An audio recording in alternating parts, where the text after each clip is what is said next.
Hi, I'm Chester Johnson. I'm the co-founder of the Stock Boss app, and today I'm here again with Gary Weiner of supersavingstips.com. Gary, thank you so much for coming with me today and telling us about how you can make investing personal. Well, thank you for having me, Chester. I appreciate it. I always enjoy talking to you and your audience. So before we started the recording, we were talking about how personal investing was to us, and I started talking about my 9-year-old self investing. Right. And Gary, so tell us like some of the reasons why investing should be personal and how to make it personal. Well, I think everything that you do in life, you have to look at your personal self first. And when you're taking your money and you're taking a risk, I think making the investment factor a personal thing is the only way you can feel comfortable.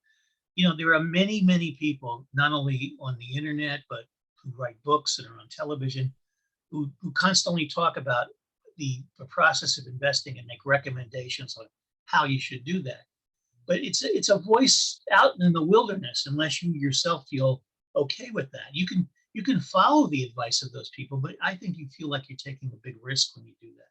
So I like to look at things that I services that I use and products that I like and use, because if I like them, I figure a lot of people must like them. And if a lot of people like them, those businesses are going to prosper.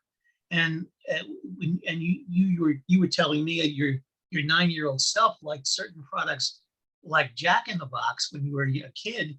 And guess what? If you had invested in the dollars in your 9-year-old self and left it in there till today, how much money would you have made on those kind of investments? Because people love those products.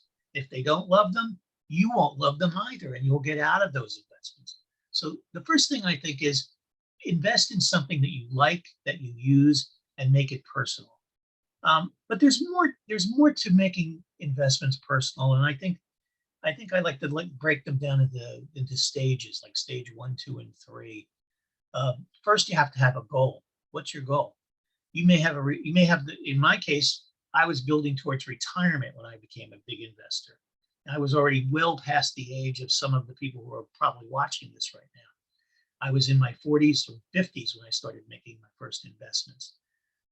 So I had a goal. I want to have a certain amount of money, or I want to at least have a certain amount of comfortability when I get to my retirement as another form of income, as opposed to just depending on Social Security, which, by the way, with asterisk, you can't live on comfortably.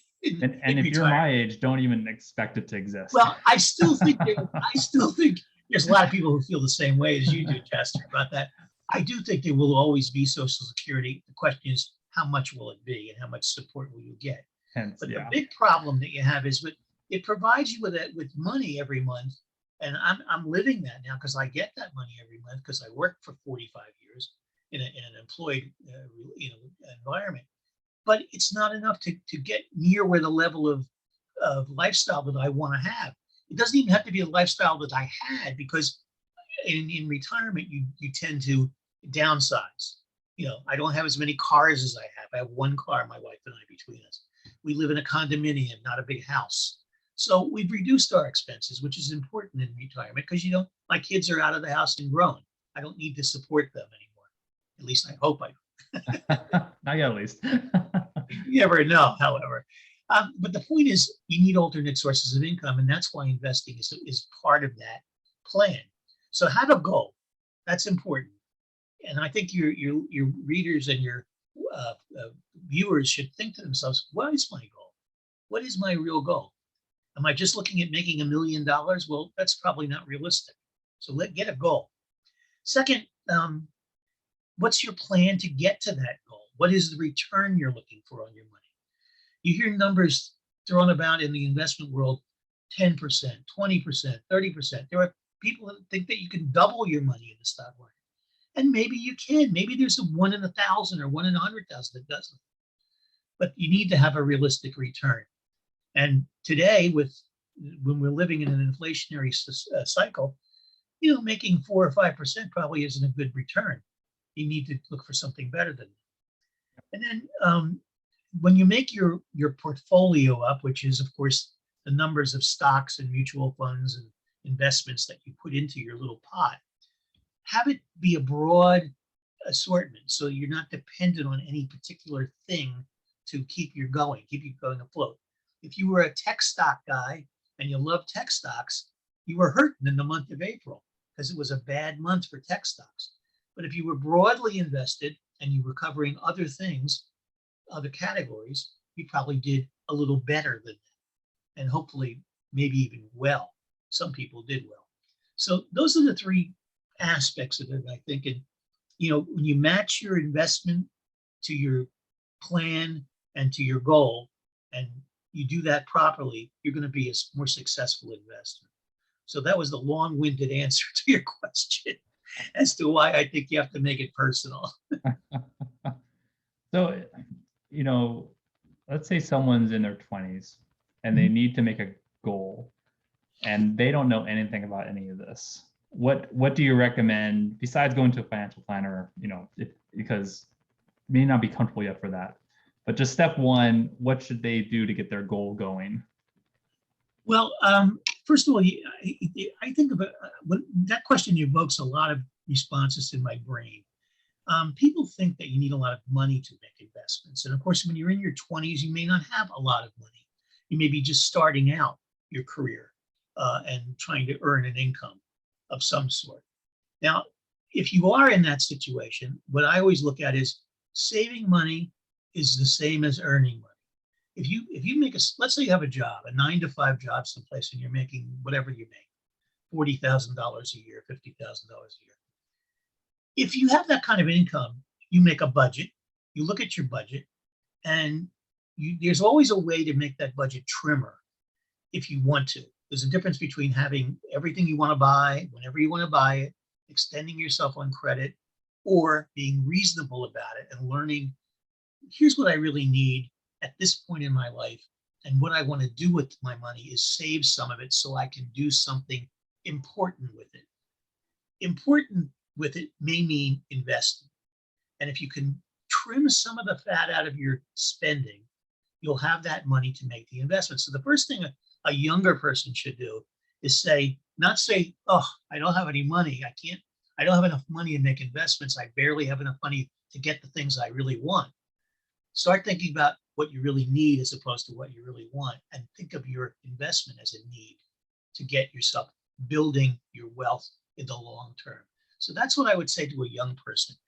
Their goals are going to be different than somebody in their 40s and somebody in their 60s. There's three different categories. There's the young person, there's the middle of life person, and there's a person who's into the retirement phase. So young people, you got to have the money to make the investments, and you have to look at your budgets to do that. Nice.